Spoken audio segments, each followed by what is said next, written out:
Buongiorno a tutti, benvenuti ai dialoghi per Veneto Welfare. Oggi abbiamo ospite Carlo Stilli, direttore di Confindustria Veneto. Buongiorno a tutti e buongiorno Carlo. Scopo del dialogo insieme è quello di evidenziare come la bilateralità rappresenti un valore all'interno di questa fase storica nella quale con l'emergenza Covid i sistemi di welfare sono stati stressati. Nell'ultimo webinar che abbiamo fatto insieme al CNEL, il presidente Tiziano Treu ricordava come sia necessario ripensare i sistemi di welfare perché erano stati progettati con un'idea di impresa e di lavoro antica, in cui la pensione a un certo punto arrivava, il lavoro era sempre lo stesso e l'impresa inesorabilmente andava avanti e cresceva. Oggi non è più così.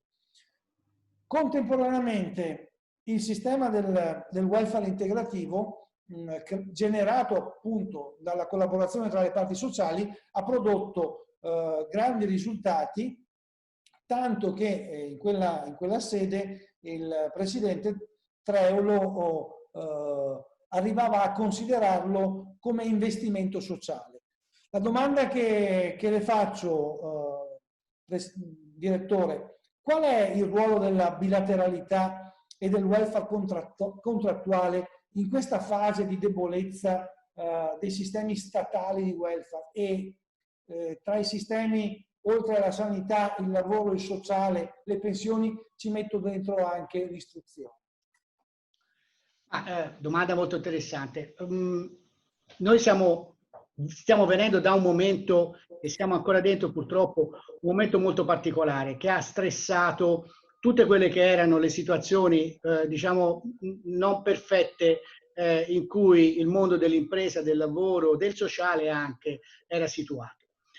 Teniamo conto che prima della pandemia noi, si parla di qualche mese prima, avevamo, o comunque anche per il Veneto e per l'Italia a maggior ragione, una prospettiva di crescita che era dello 0, quindi non venivamo da una situazione molto rosea, sto usando un eufemismo, eravamo già in una fase in cui la recessione si stava affacciando. La pandemia ha quindi acuito alcune situazioni, mettendo, come dicevo prima, in stress quelle che erano le situazioni meno facili da gestire. Prima hai toccato due o tre punti: la sanità, le pensioni, l'istruzione. Guarda caso sono gli stessi problemi che in questo momento noi stiamo affrontando e vivendo con la maggiore ansia. Al netto di quella che è l'ansia da ripresa economica, che è ovviamente quella più importante. Però questi elementi di cui stavamo parlando sono elementi non accessori alla ripresa economica, perché sono elementi di competitività, di forte competitività per il nostro sistema. Allora, noi abbiamo una situazione nel quale il welfare pubblico non è in discussione. Ci sono state delle situazioni. La nostra regione è quella che forse ha dimostrato più di altre, ma qui non voglio mettere, come dire, asterischi e stellette, ma semplicemente ha dimostrato più di altre dove una sana e corretta gestione della sanità pubblica o di un welfare pubblico abbia portato poi a effetti e ricadute molto positive, meno negative di altre regioni sui vari sistemi anche di welfare, sanità per primo. Però questo non vuol dire che la sanità, il welfare pubblico sia perfetto, anzi, noi sappiamo che ci sono delle situazioni di criticità. Noi dobbiamo quindi considerare che accanto al welfare pubblico c'è un sano welfare privato, nel quale e sul quale noi dobbiamo contare per una rinascita, una ricrescita del nostro paese, la competitività del nostro paese, ma anche a livello proprio territoriale e regionale una competitività per il nostro sistema economico. Il welfare privato quindi è importante se non fondamentale, però nasce non da una volontà unilaterale, nasce da una bilateralità, cioè nasce dal fatto che due parti si incontrano e le due parti sono principalmente i datori di lavoro e i lavoratori. Vorrei poi, ma lo dico perché è importante considerare che c'è un terzo settore che non è un attore comprimario, ma è un attore principale, ma questo lo vedremo magari dopo nella riflessione. E dicevo che queste due parti si incontrano e cominciano a creare delle valutazioni di contenuto che sono valutazioni e contenuti che danno un senso a quella che prima era una contrattazione che si basava unicamente su uno scambio salario-orario, cioè diciamo così, il costo della mia prestazione lavorativa. Questo fa parte di una concezione novecentesca del rapporto di lavoro, che fino ad ora, come prima detto, era assolutamente corretta. Siamo stati messi davanti, come dire, in maniera così ex abrupto, a una situazione completamente diversa. Riprendo le parole del presidente nazionale di Confindustria Bonomi, che giusto in questi giorni ha lanciato un appello ai sindacati. Lavoriamo insieme per il bene dell'Italia.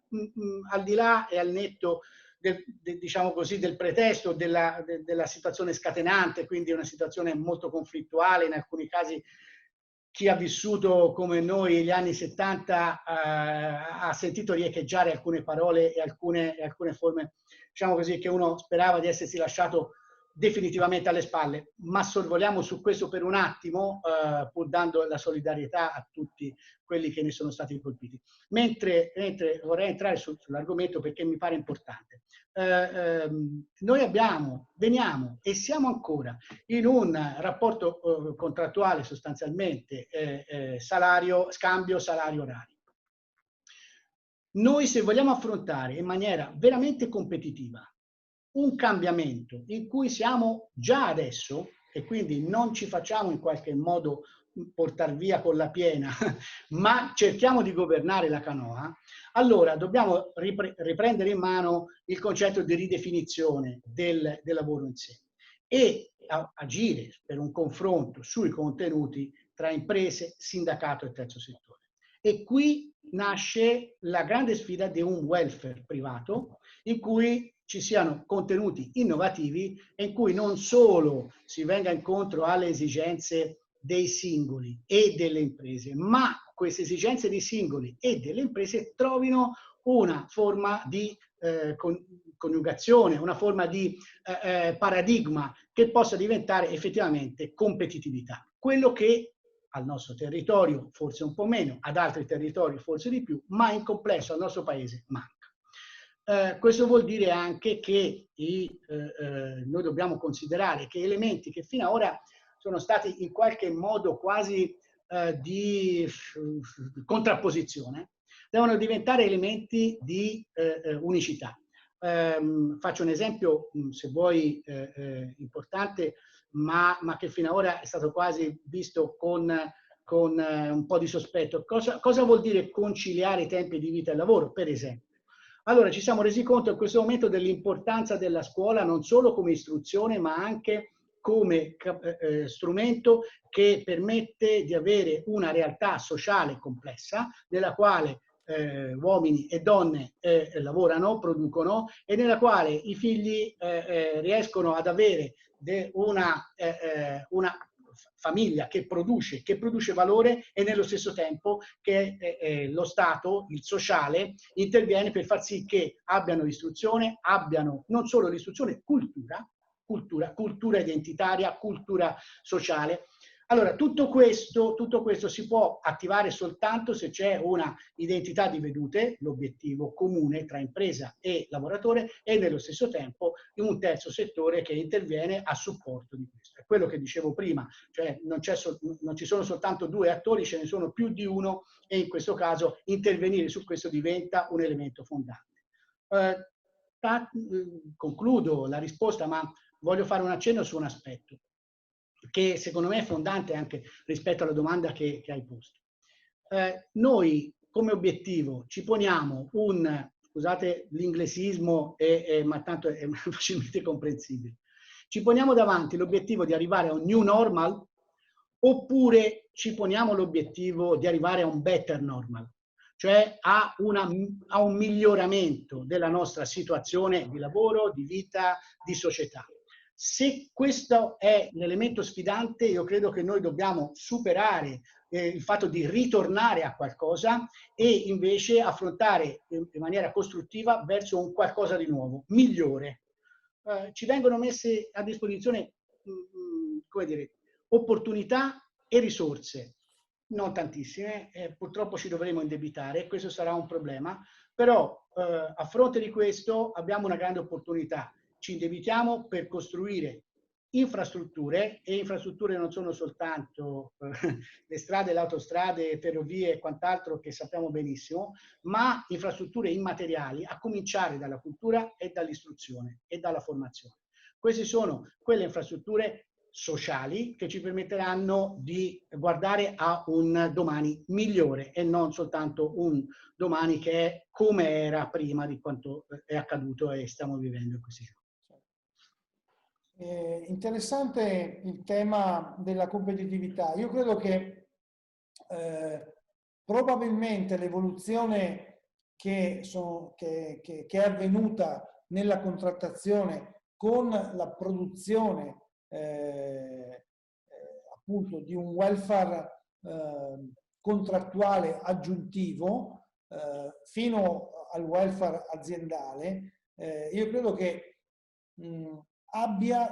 contenga questo sforzo un punto di sfida nei confronti della competitività e della produttività, nel senso che rischiare di mettere insieme delle risorse proprie solamente per contrapporre orario e salario non ne valeva la pena. E quindi probabilmente all'interno di questa partita del welfare contrattuale c'è dentro un pezzo legato alla produttività e alla competitività. Probabilmente la strada è quella di avere una maggiore attenzione a questi fattori, perché poi la partita è proprio la partita generale è nella competizione tra la regione Veneto e le altre regioni, il nostro paese e gli altri paesi. Quindi pensare che non esista una competizione e una produttività che ci consente di essere migliori è follia, cioè, vuol dire che non consideri tutti gli elementi in gioco. In questo senso la seconda domanda che volevo farti è proprio quella legata ai fondi pensione e ai fondi sanitari che rappresentano in questo momento i fondi sanitari e pensionistici contrattuali, soggetti importanti che definiscono proprio anche la maturità della collaborazione nei contratti. Confindustria in particolare opera sia a livello nazionale che a livello regionale con i fondi, per cui opera su più tavoli.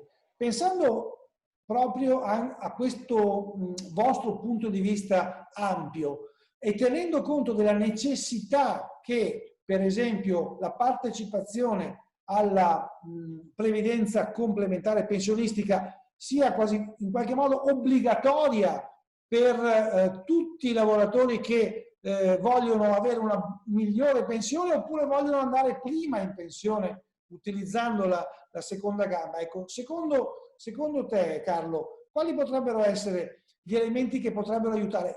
Ne cito uno: il silenzio assenso nell'ambito dell'accesso ai fondi. Allora, due cose. La prima, il livello... Allora, noi abbiamo, come dicevi giustamente, sia fondi nazionali, sempre contrattuali e sempre bilaterali, ma sia fondi nazionali che fondi territoriali. In realtà i fondi territoriali sono relativamente pochi e i fondi territoriali che funzionano molto bene sono ancora meno. Ma questo perché? Allora, i fondi nazionali ovviamente hanno una platea molto più ampia e quindi portano a livello contrattuale e a livello settoriale di tipologia di impresa, eccetera, portano dentro numeri maggiori. A livello territoriale ci deve essere una cultura dietro e devo dire che la cultura e l'identità che ha permesso di creare una situazione come quella del Fondo Solidarietà Veneto, che sai che è stato formato ormai diversi anni fa. L'anno scorso era il suo compleanno, compleanno non di un anno, un po' di più, eravamo al Double Tree qui a Mogliano a festeggiarlo tutti insieme. Ecco, ci manca un po' il fatto di ritrovarci anche fisicamente, ma vabbè, sappiamo che ormai dobbiamo fare il conto su questo, ma sorvolando su questo aspetto, dicevo, una realtà come il Fondo Solidarietà Veneto o come un omologo fondo come quello che è in Trentino, sono realtà che hanno una forte radice al proprio territorio. Sono modelli che teoricamente si possono esportare, in realtà si esportano solo se c'è un'identità forte, una cultura forte della solidarietà, del confronto tra le parti sociali, del dialogo tra di esse e dell'obiettivo comune. Altrimenti questo non è un modello che si replica tout court, è un modello che teoricamente, ma nella pratica poi diventa difficile, e non è un caso che in Veneto Confindustria, nonostante ci siano i fondi nazionali, abbia fatto una scelta così forte e così decisa, perché convintamente crediamo nella necessità di dare seguito a quelle che sono delle istanze e delle capacità anche del territorio stesso. Noi sappiamo che il livello più vicino al territorio è anche quello che recepisce meglio le istanze, le necessità, interviene più capillarmente e anche più prontamente per soddisfare. C'è un rovescio della medaglia. Il rovescio della medaglia è dato dal fatto che per alcuni temi la vicinanza al territorio rischia di essere condizionante, perché ovviamente ci sono istanze che come dire, territoriali, anche specifiche, anche molto specifiche, che sono condizionanti rispetto a scelte che spesso sono impopolari. Non nell'ambito del welfare, ma in altri ambiti, il not in my backyard, no? Il famoso NIMBY, come dicono, è spesso fonte di tante problematiche che sono, se si vedono a livello territoriale, hanno difficile soluzione e che quindi hanno bisogno di una visione più ampia, di un valore aggiunto dato da una visione più apicale. Però è anche vero, e qui entriamo in una dimensione che nei mesi scorsi e suppongo anche per i prossimi mesi diventerà e ritornerà ad essere di attenzione e di particolare attenzione per il nostro territorio, che è quella di un livello di autonomia. Non entro su valutazioni politiche, ma da un punto di vista tecnico, operativo, ma anche di politica industriale, ci sono degli elementi nei quali una autonomia più vicina ai territori e con capacità di effettuare scelte che sono territorialmente condivise e identitarie, allora questo è un elemento che ha un grandissimo valore aggiunto. La risposta quindi alla tua domanda è: noi abbiamo questi due momenti di riflessione, come dicevo prima, che sono però elementi di riflessione che trovano una sintesi nel momento in cui l'autonomia o una identità territoriale si trasforma in semplificazione. Cioè noi abbiamo un bisogno fondamentale che è quello di semplificare da un lato l'accesso, da un lato tutta una serie di azioni che diventano poi azioni competitive a favore delle imprese e dei lavoratori.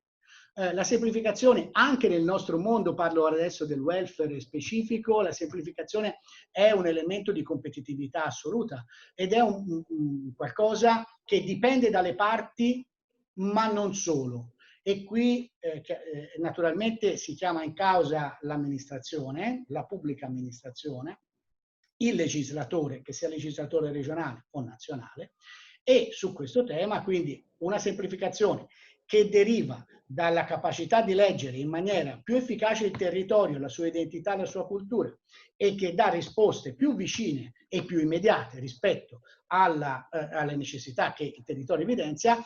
Ecco, questo diventa la soluzione di alcuni problemi che inevitabilmente ci troviamo a vivere sia come lavoratori fruitori, sia come imprenditori che sono pronti a erogare, ma che spesso si trovano a erogare o a creare condizioni che spesso si trovano in situazioni paradossali. Un esempio banale: molti anni fa ormai è venuta fuori l'idea degli asili aziendali piuttosto che di forme di vicinanza per esempio le lavoratrici madri con figli piccoli e quant'altro. La difficoltà, non tanto in termini di costi diretti, ma di costi indiretti di burocrazia, di creare strutture del genere, ha creato tante difficoltà anche agli imprenditori di buona volontà che volevano entrare sul tema del welfare per renderlo concreto e renderlo più efficace. Spaventando, dicendo ma mi metto da fronte a un'impresa titanica, ciclopica, mentre io vorrei semplicemente dare una mano ai miei lavoratori. Allora, in questa logica, capisci te che un livello di autonomia che possa intervenire su questo ci permette di intervenire in maniera non solo efficiente ma anche efficace. Silenzio assenso, certo, è uno degli elementi chiave, ma anche l'autocertificazione, ma anche n cose che in realtà nel nostro ordinamento, anche nell'ordinamento nazionale già ci sono, ma se tu pensi che la legge sull'autocertificazione è in vigore dal 1968, teoricamente, e qui taccio perché io avevo solo 3 anni e però ancora non è... se no entro polemica diventa... sono poco costruttivo, È chiaro. Sulla questione della semplificazione e dell'autonomia, considerando proprio l'importanza del ruolo della pubblica amministrazione, non ti nascondo che quando è arrivata la questione della cassa in deroga, la prima considerazione che abbiamo fatto è: abbiamo bisogno di un sistema che sia semplice, universale, rapido, un bottone da schiacciare in modo tale che a tutti vada facilmente. Ecco, non siamo riusciti in questa direzione. Però per far questo probabilmente ci vuole un'idea più che una serie di condizionamenti. E su questo procedere. L'ultima domanda, Carlo, riguarda il tema dei patrimoni, come vengono spesi all'interno dell'economia reale, i patrimoni dei fondi contrattuali, ma anche la capacità di acquisire queste risorse da parte delle imprese, che come dire, è l'altra faccia della medaglia. Ecco, in che modo favorire un maggiore utilizzo dei patrimoni, dei fondi, dell'investimento dei fondi contrattuali sulla economia reale? Ottima domanda. Allora, intanto partiamo da un ragionamento, più che un ragionamento, una constatazione. Un fondo pensione, un fondo contrattuale, non è un semplice contenitore nel quale arrivano le risorse delle imprese e del lavoratore e vengono valorizzate. È un qualcosa di più, perché diventa un patrimonio, non soltanto in termini finanziari, diciamo così, soldi, ma anche un patrimonio che può diventare un elemento di competitività per il territorio stesso. In che senso? Noi partiamo, e qui è l'altra parte diciamo della risposta, noi partiamo da una situazione di fatto. Per quanto riguarda gli investimenti a lungo termine, in Italia, le imprese su 100 euro di investimenti a lungo termine, 70 provengono dalla banca. Cioè noi siamo, il nostro sistema di imprese, forse per la dimensione di impresa, ma non solo, diciamo il nostro sistema culturale della finanza dipende dalle banche. Le banche sono quello che sono degli imprenditori privati che hanno come strumenti il denaro e fanno ovviamente investimenti e devono avere dei ritorni. Con questo io non sto demonizzando le banche, sto semplicemente analizzando una situazione banale. Quando però le banche diventano l'unico strumento nel quale, a cui si può accedere per avere risorse, allora si entra in una logica di monopolio per la quale poi alla fine diciamo così, la regola base del mercato, che è quella della concorrenza, la perdiamo. E se perdiamo questa regola del mercato, perdiamo anche tutte le contromisure che il mercato può mettere in atto per dire: non mi dai soldi o me li dai a un costo troppo alto, vado da un altro. E non può essere semplicemente un altro uguale a te, devo trovare un altro soggetto completamente diverso. Ecco che mentre in Europa i fondi pensione, i fondi di investimento sono effettivamente degli alternativi, dei competitor alternativi al sistema bancario, in Italia ancora è molto difficile questo. È molto difficile per tutta una serie di problemi, il primo dei quali è che chiaramente l'obiettivo del fondo è quello del rendimento per i propri associati, cioè per i lavoratori che ovviamente versano le proprie quote, quindi dovendo far questo cerca di minimizzare il rischio e per molto tempo minimizzare il rischio voleva dire intervenire da un punto di vista finanziario e non da un punto di vista dell'economia reale.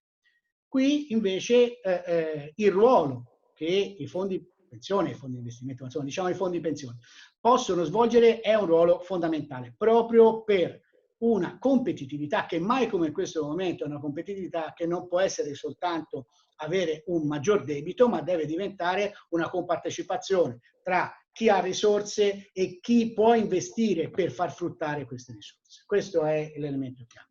Tenendo conto di una cosa, due numeri, ma permettimi proprio per non fare annoiare nessuno. I fondi pensioni italiani raccolgono ogni anno, tutti, 170 miliardi di euro, cioè il 10% del prodotto interno lordo del nostro paese. Tenete conto che gli investimenti sulle imprese italiane di questi fondi di pensione sono 3 miliardi scarsi, quindi una cifra molto bassa che può aumentare in maniera significativa se utilizziamo e vengono utilizzati degli strumenti. L'esempio classico sono i mini bond, i basket bond, cioè strumenti che permettono ai fondi, garantendosi ovviamente, di intervenire sul sistema delle imprese, patrimonializzandole fuori da una logica strettamente bancaria e anche attraverso degli intermediari naturalmente, però che hanno una logica di investimento anche selettivo, perché a questo punto qua è chiaro che anche per un fondo intervenire non vuol dire semplicemente dare soldi, ma vuol dire dare soldi secondo una linea etica, secondo certi obiettivi. Esempio, per tutti noi da qui in avanti avremo il Green New Deal come obiettivo, quindi intervenire per l'economia circolare, intervenire per rafforzare le imprese che fanno investimenti in termini green. Ho fatto un esempio, ma per capire che non è soltanto intervenire buttando denaro, mettendo denaro sul piatto, ma intervenire valorizzando le imprese che hanno maggiori possibilità di competitività globale, maggiore competitività, quindi maggiori ritorni per l'investitore. E si può intervenire in due modi sostanzialmente, sia intervenendo su una parte di debito, sia intervenendo su una parte di capitale. Solo anche qui per dire il Fondo Solidarietà Veneto è intervenuto sulla parte, diciamo così, debito con oltre 40 milioni di euro in questi anni, dal 2013, quindi poi alla fine sì è vero sono 7 anni, ma non è un'epoca, sembra quasi un'era geologica fa, ma comunque eravamo in un momento fra l'altro molto delicato perché è il momento più duro della, come sapete, della crisi precedente, quella non da pandemia ma ancora più pesante dal punto di vista economico, perché più lunga speriamo. Allora, qui dal 2013 sono intervenuti con ben 40 milioni su interventi significativi. Per quanto riguarda il capitale, altri 30 milioni di euro, sottoscrivendo quote di private equity e intervenendo quindi sul sistema delle imprese. Quindi il nostro fondo, che è un fondo, se volete, relativamente piccolo rispetto ad altri, comunque ha una cubatura, come si dice, perdonatemi il termine, di 1,5 miliardi, è intervenuto e sta intervenendo. E questo proprio per rafforzare il sistema di quelle imprese virtuose che portano poi vantaggio ai lavoratori, ma anche ai lavoratori, sia in maniera diretta, rafforzamento dell'occupazione, sia in maniera indiretta, remunerando l'investimento. Noi abbiamo un futuro davanti che è un futuro non semplice. Il futuro non semplice deriva in parte dalla pandemia, e lo sappiamo, e i prossimi mesi saranno molto complicati e molto difficili, e per questo motivo e nello stesso tempo questo momento è il momento in cui tutte le strutture, tutte le risorse devono essere messe per recuperare competitività, per impedire che il sistema economico delle imprese e dei lavoratori abbia danni talmente gravi da diventare irreversibili. L'altro è che noi dobbiamo sì diversificare il rischio per il fondo, ma anche identificare dei vantaggi al territorio e trovare la sintesi di tutto questo. Allora, in questa logica qua, noi abbiamo bisogno, e su questo permettimi di finire, non per tirare in ballo sempre un soggetto diverso da quelli che poi sono le parti sociali, ma dicendo anche bene, noi siamo pronti a fare la nostra parte, è giusto trovare anche, come ho detto all'inizio, una formula diversa per un better normal, però abbiamo bisogno anche di politiche industriali che derivano dall'Europa, sappiamo tutta la programmazione 21-27 che è in procinto, che derivano dalla regione e che derivano poi anche dal governo nazionale, che deve dare un segnale forte in questo momento per una politica industriale vera del nostro paese. Carlo, ti ringraziamo di questa chiacchierata sui temi del welfare. Abbiamo già messo in conto di proseguire proprio sulla valutazione delle performance dal punto di vista dell'investimento nell'economia reale con i prossimi appuntamenti. Grazie davvero e arrivederci a tutti. Grazie a voi, è stato un piacere. A presto e buon lavoro.